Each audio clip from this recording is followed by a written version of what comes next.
guys, what's up? It's GVKcollectibles, and you know what day it is. It is Mythical Mountain Monday, the show where I take a look back at some of the comics that I read from the previous week, see what I enjoyed, what I liked. Pretty much this whole week, I had liked a lot of the comics that I read this week, which is a good thing. I picked up a lot of new stuff, too, which is really, really cool. So let me show the pile real quick. It's pretty big pile. So, just before I kind of jump in, I want to show off these two variant covers. There's this awesome Babtar's Power Woman, not Power Woman, I think Power Wonder Power? I can't remember her name exactly in the comics, but it's the Crime Syndicate version of Wonder Woman, which is really, really cool. And really, really well done by Babtar's, one of my favorite artists. I really enjoy. And this awesome Heroes Reborn variant I forget, Power Princess, I believe?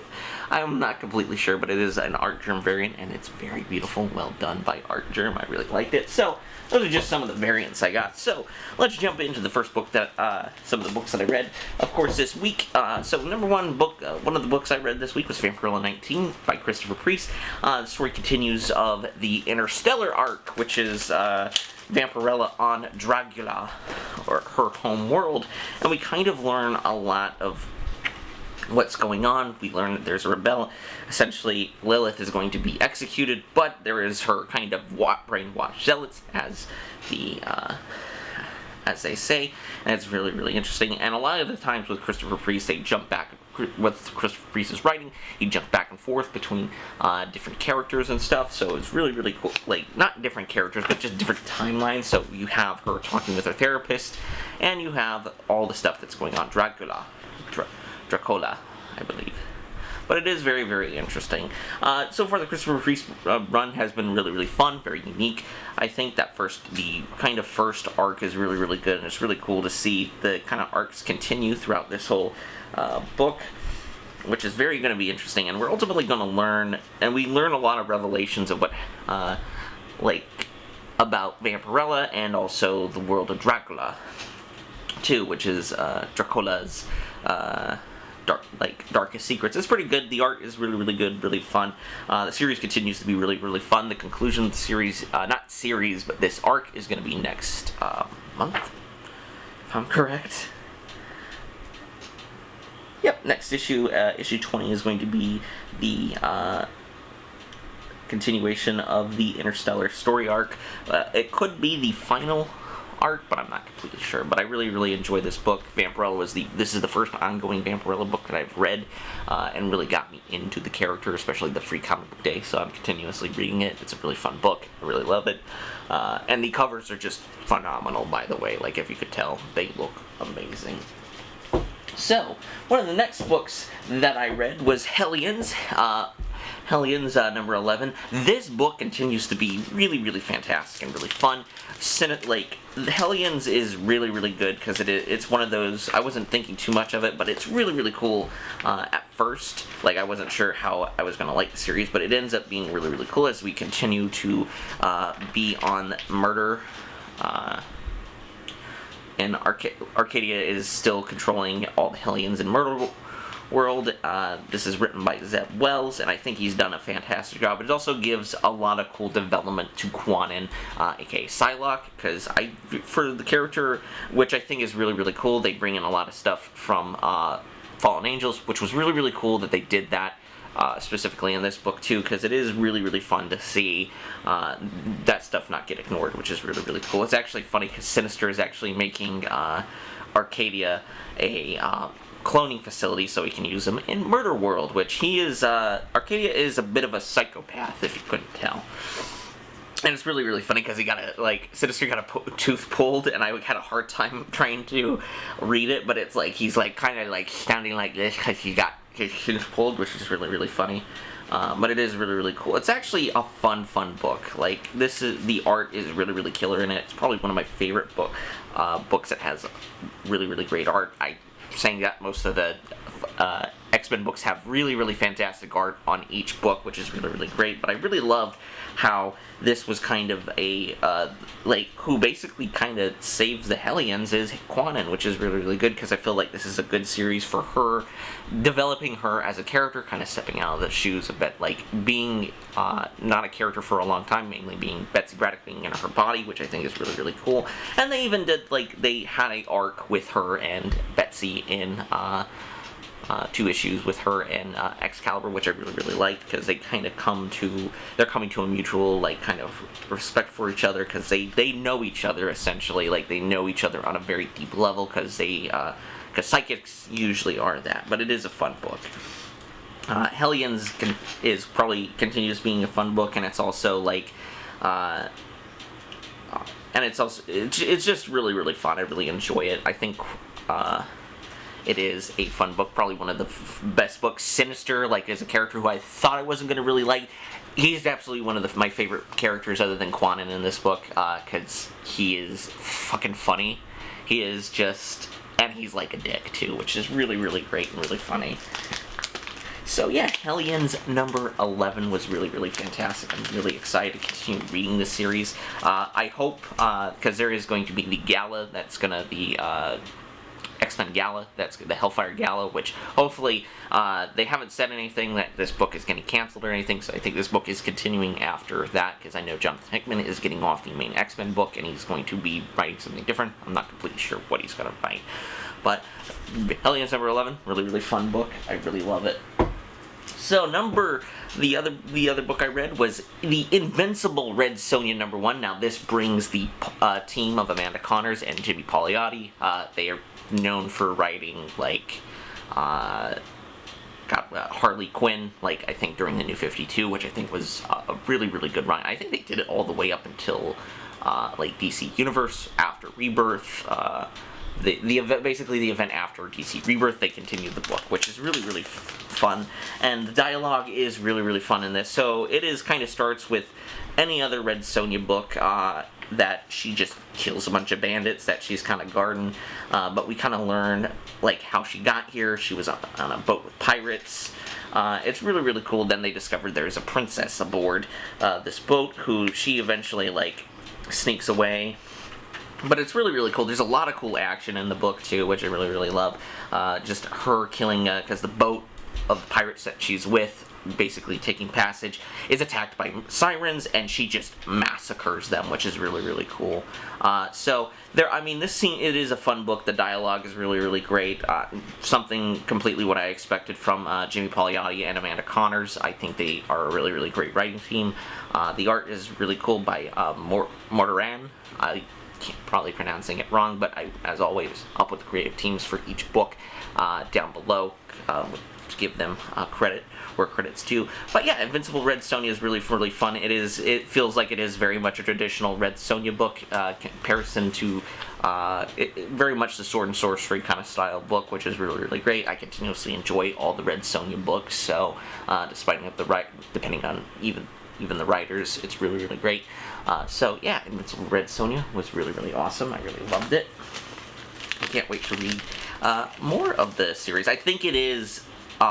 This is going to be a mini series, because I don't know if this is going to be an ongoing book. Because they usually, I say that, but there's 2 ongoing Vampirella books going on. You got Vampirella and Vengeance of Vampirella. So you never say never. So nope, not that one yet. We're not onto that one quite yet, but we are going to jump on to this book, which is really, really cool. Batman 108 by James Tynion the Fourth.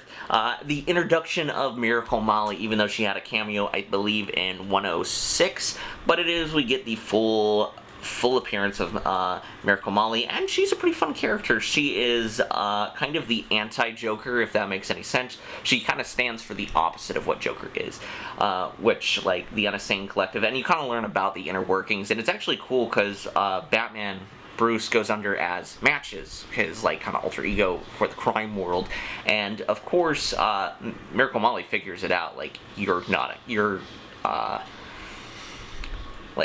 Batman, essentially. She figures out that you're not really like your mustache is fake, which is really, really interesting and kind of in depth of what is going on with the Uninsane Collective, and also what the hell's going on with Scarecrow. Basically, what we learn is Miracle Molly, the group, was actually hired by a different person to essentially start to scare people, and we actually also get another part of the story of where it focuses on Simon Saint with the Magistrate, and also the first Peacekeeper who we get introduced to, it's really, really cool, I think, for the Batman book, because I wasn't, like, fully expecting them to go full in on all the stuff that happened in Future State, but it is really cool to see that, because we learn that Nako basically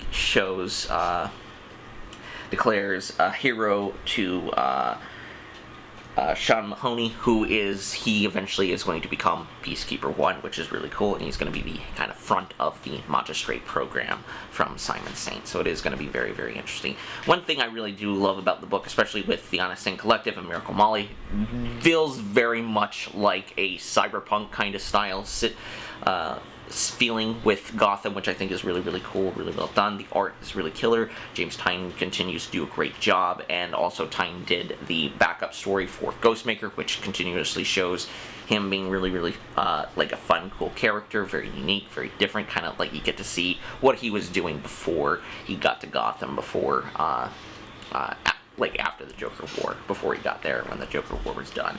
And it's really, really cool, because it shows a battle with him, with Kid Kawhi, who is this android that essentially, assassin android, so it's really, really cool and really well done. I really enjoy Ghostmaker. He's been a really, really fun character. So I'm very excited to see his backup continue. So with that being said, Batman 108, really, really great book, and the camera is about to cut out. So hi guys, as I was about to say, the camera is about to cut out, but it cut out for me anyway. So yeah, there's that. But basically, kind of repeat what I was gonna say. Batman 108, pretty fun, really nice, excited to see where this continues to go with Scarecrow and everything with the Magistrate and everything. I think it's a really, really fun book, and it's really, really cool. Tynion's doing a really good job. They introduce Miracle Molly. She's a fun character. I'm very excited to see where she continues, and I don't really see her being, even though she's kind of they're portraying her, as a villain, I don't think she's going to have that kind of villainous role within the book, which I think is going to be really, really, I don't think she's going to have a villainous role. I think this is actually going to be another new ally for Batman, although only time will tell. Even though they're, kind of showing it's oh, she's, a new, villain character, but at the same time, I don't really, for me, she doesn't give off those villain vibes, so that's just me. I could be completely wrong when it comes down to it, so yeah, there's that. Batman 108, really, really great.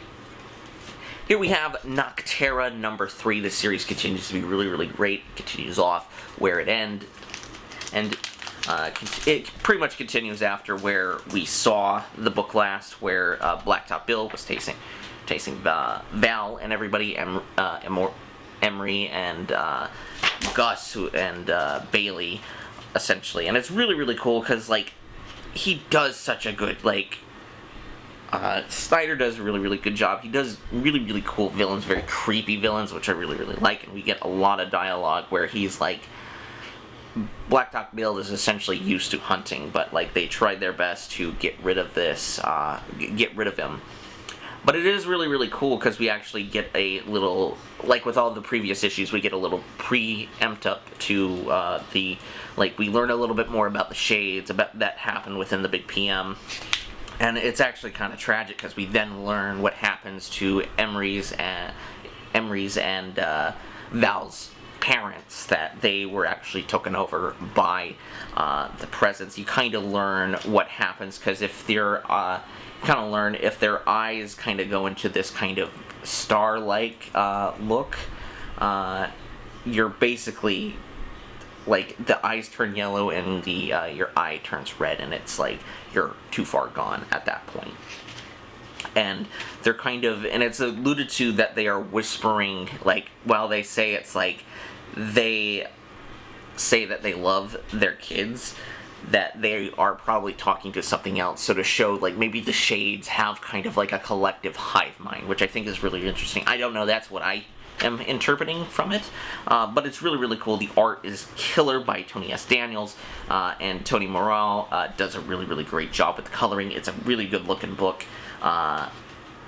And it's just a fun book, and we actually get a point where we go to Utah, which is really, really cool, with the hands, and we kind of learn everything, what may be going on, and what may happen with this thing called Lux, and it's actually so, yeah, the story going forward, I think, is going to be really, really fun. Now, I don't know if this is going to be a continuously ongoing series. I don't know quite yet. They haven't really stated, but I think it's going to be really, really interesting and see what they continue. Blacktop Bill is a really, really cool villain, even though you don't really know too much about him, except that he has sort of like, he was a hunter in the past, and he was also like kind of a creep, and he worked with Gus, who is the grandfather that Val is transporting with the little girl, we learn is Bailey. So it's very, very cool, very, very interesting. I'm very excited to see where this series continues to go. As I said, Blacktop Bill is a really, really creepy villain, and I'm very excited to see where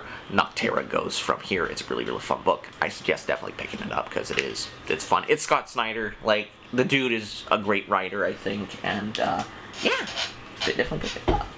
So, the next book was Swamp Thing, the Swamp Thing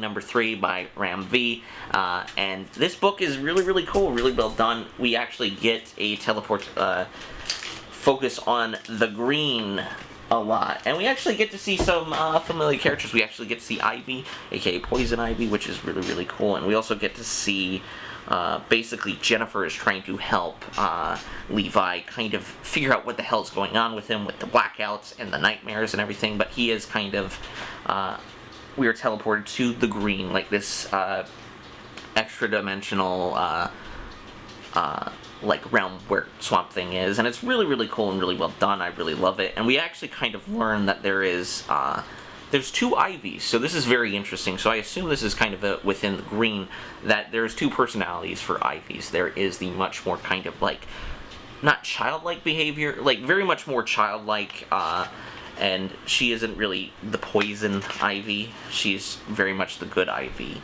And it's actually really interesting because we get points and really, really cool moments in the book of where it's exploring the green, which I think is really, really cool. Then we get to meet up with Ivy, who I think is Poison Ivy, I assume, who's the much more kind of like colder personality of Ivy, aka Pamela Isley. So I think it's really, really cool and really well done. The art by Mike Perkins is absolutely killer in this book. It's really, really fun. And for somebody who hasn't really delved into the Swamp Thing mythos, this is, like, I think, really, really perfect for jumping into the book. Or if you want to get into Swamp Thing, this book is, like, a perfect one, because it is a new character who is taking up the mantle of he's essentially becoming the avatar of the green for Swamp Thing, and it's really, really cool. And we actually get a cool appearance from Alec Holland, who is the original Swamp Thing from the comics, which is really, really cool, and he's going to be kind of in a mentor role for Levi, which I'm very excited to see where that continues. And that there is a contagion going around in the green, and they got to find a way to stop it. So Swamp Thing #3, really, really good. This is a 10-issue mini. We are going to see probably more characters. It was cool to see Poison Ivy, because those two have kind of had a connection, like she's attached to she is connected to the green as well, which is really, really cool, and it's really, really fun book. The art, once again, really killer. The writing by Ram V is really, really cool, because he has done Justice League Dark. He did the did the mini-series for Future State, which I thought was really, really well done. So yeah, I'm very excited to see where this series continues. Really, really fun book. So, with the next book, before we get into the top 3, it is the #2 issue of Batman, the next Batman Second Son. This is the story of Jace Fox, or Tim Fox, and kind of his continued evolution in the Bat mythos, which is really, really cool. What we eventually learn is Tam, his sister, essentially, she's going into remission because of a toxin she was exposed to within the Batwing books. I don't really know too much. I think this was back during the New 52 run of Batwing, and it's really, really cool. And it's, like, interesting because it's, like, Tim, not Tim. Oh god, I think it's I get him so Luke Fox actually kind of blames Jace for coming back, and because like that's what it's assumed, that it's stress put on by Tam because somebody came back into the life. Once again, we don't know really what Jace happened to Jace. I think by the end of the series we're going to see continue of what happens, and it's really, really cool because we actually get an introduction to the two detectives who are a big part of the Batman book from Future State, the next Batman book, and we get to see them become detectives, which is really, really cool. And it's really interesting because we get to see, we also see Jace essentially continue doing his kind of Black Ops work, not Black Ops work, but like covert work, basically taking down the guy from the first issue, which is really, really Arcane, not Arcane, but it's really, really cool and really interesting. And we also learn that oh my god, that basically what's going on is the youngest sister is basically tells Luke, hey, go get the serum from from the Racketeer, I believe is his name. It's very, very, like, because it is one of the rogues gallery for Luke Fox, which is really, really cool. But we eventually learn, like, Jace actually is kind of willing to take indecision to contribute to Fox Tech. So it is very interesting because you have, although it could be him just putting up a front, but he's also trying to, like, make things a little bit better. And it's actually really cool because there's actually like, so far it's a really, really cool book. It is, like, very much a family drama book, which I really, really love. And, like, the mask, like, they very much, the cops do the no mask rule, which is, like, holy shit. But it is very at its core, while it is a superhero book, it is also a family drama, I think, and that's really, really well done, because we haven't, like, it's really cool, for me at least, to see and explore the Fox family, because it's like, these are groups of characters that I don't really know too much about. So, Batman, issue 2 of Second Son, really, really great. And it's going to be very interesting to see where this goes forward. I think this is just probably mainly establishing Jace within the Bat family. I don't know if he'll be he'll become Batman in this book, or something's going to happen, but I'm very interested to see where this book continues. So, the camera is about to cut out once again, so I will be right back. I'm back. So, we are now on to the top 3 books. Sorry, this is multiple variants. So, let's start with the number 3 book. It is Star Wars War of the Bounty Hunters Prelude Precious Cargo. This is the alpha, so this is kind of the prelude to the War of the Bounty Hunter story. And I gotta say, it's freaking awesome. It's a fantastic book, and it also kind of shows Boba Fett, like, more justice too, because I feel like it was really, really cool. I felt like it was a huge missed opportunity not to do a Boba Fett series during the beginning of Marvel's run, because he only really had that one point of where he shows up in the main book, and also a little bit of the Darth Vader comic, and after that he's pretty much not anywhere. I mean, he shows up in Bounty Hunter's book, which is really, really cool.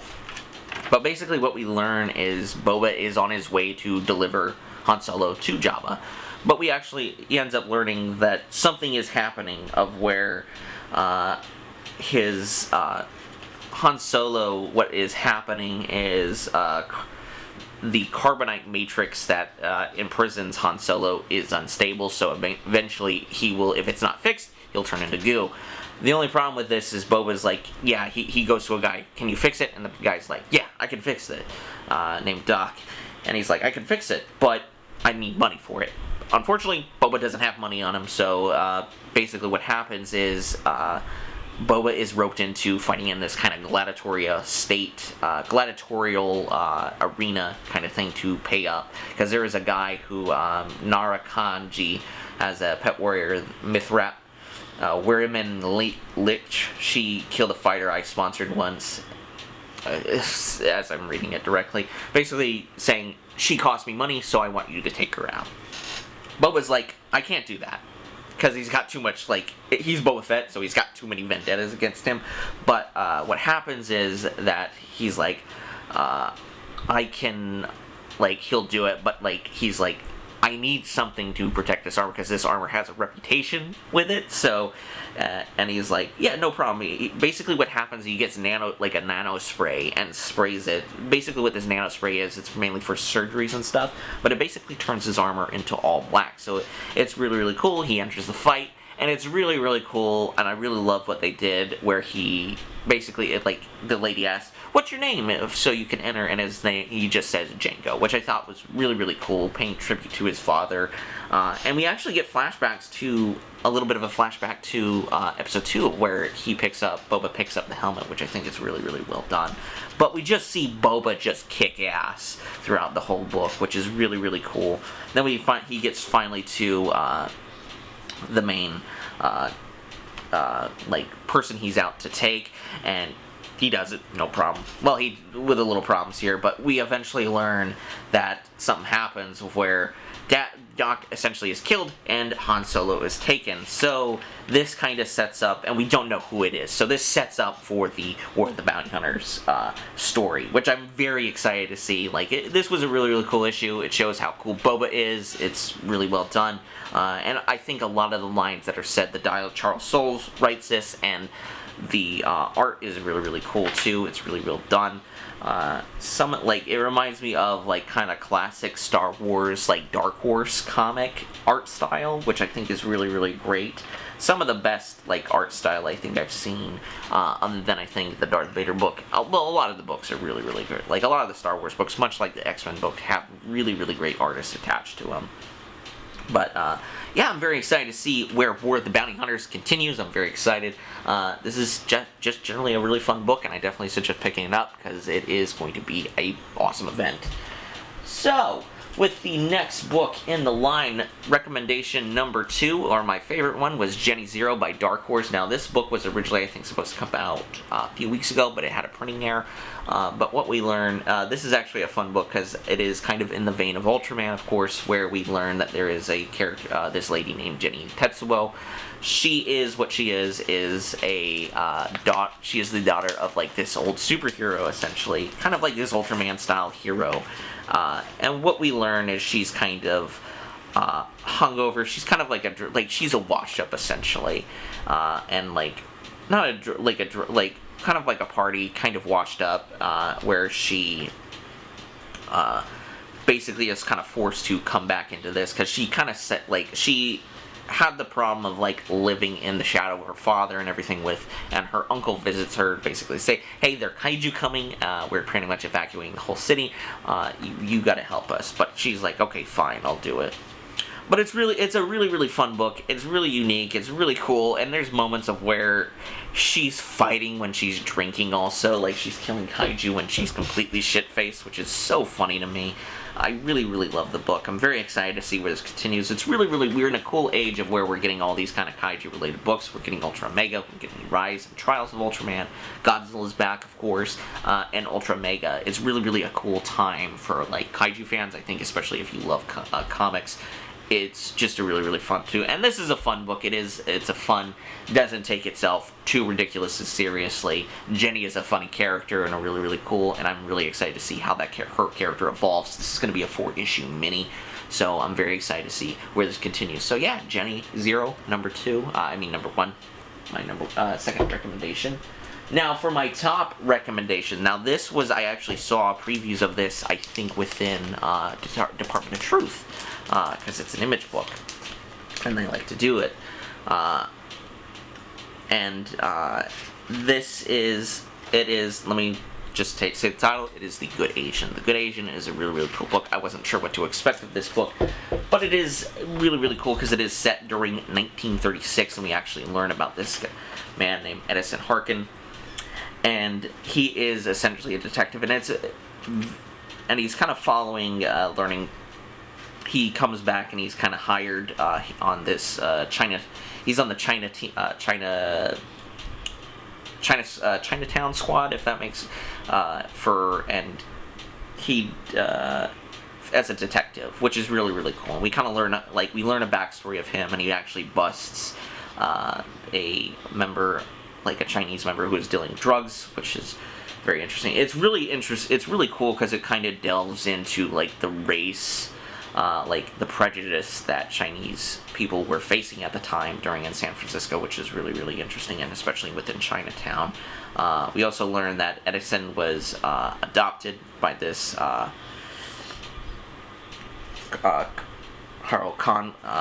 Mason Conway, which is really, really cool, and he's trying to figure out what happened to this maid that Mason was in love with, and it's kind of assumed, even though it's not, they're really saying that he fell in love with Ivy Chen, and eventually they wouldn't date each other, just to kind of like keep it secret, because she didn't want she didn't want to like worry and be judged about being dating Mason. So it is very interesting because it is very much a detective book, but it also deals within the prejudice, a lot of the prejudices that Chinese people were facing, as I said it before, which is really, really cool. And it's a really, really, the art in the book is also killer because it feels like it's a noir book from the 50s, which is really, really cool. I'm very excited to continue reading this series. And it's just a really, really fantastic book, I think. I'm very excited to continue reading it. It's really well done. Yeah, that is my #1 recommendation. It is The Good Asian. It's really, really good, really solid. The art in it is fantastic. The writing is really, really good, too. It feels very much like a detective book from the 1936, and it's really, really cool. So, this is my definitely #1 recommendation. So, along with War of the Bounty Hunters and War of the Bounty Hunters, Jenny Zero, and The Good Asian are all my top recommendations for this week. So yeah, that is it, everybody. So that is Mythical Mountain Monday today. So I hope you guys enjoyed the video. Make sure to hit like and hit subscribe and hit the little bell notification so you get notified when Mythical Mountain Monday, What's in the Box Wednesday, and Figure Review Fridays come out. Also, check us out on Instagram, GVKcollectibles, and my bro, Jack's Pop Guy. And also check me out on Facebook, too. Very similar to my Instagram page, just on Facebook. That's essentially all it is. Also, check out our Mercari stores out. We have a lot of great stuff on there. So, with that being said, that's it. So, I hope you guys have a great week. Have a great week ahead. Be safe, and peace.